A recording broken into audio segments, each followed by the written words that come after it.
Okay na. Good morning mga idol. Magluluto na naman tayo ng pananghalian ulit. Upo.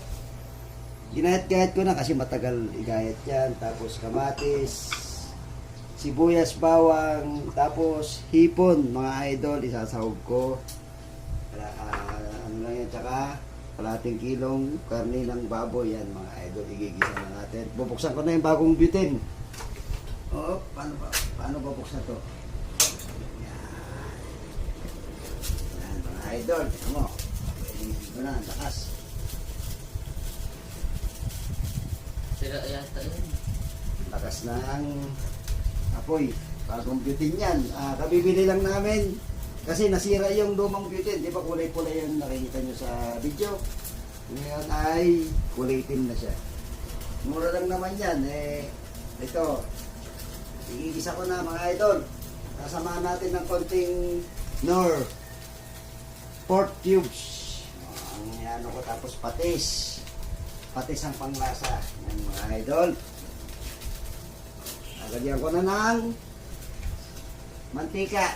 Mantika to idol. Oh. Ano to? Use oil.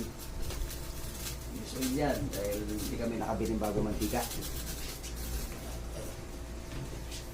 Tapos, asan na yung ano, ayan.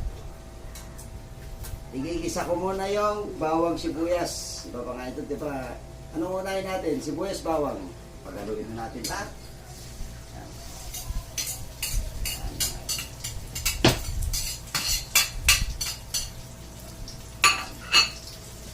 Ayan, mga idol. Basang ano. Medyo tumistayo natin yung bawang sibuyas. Medyo kita ba kita? Mga idol, hindi na ako namasada, nagluto lang ako.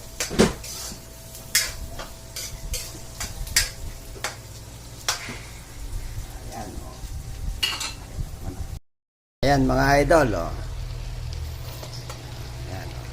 Napalambot ko lang yung karni ng baboy. Ayan o. Ayan mga idol. Yan ang sahog ng upo. Pananghalian namin ngayon mga idol. Oh.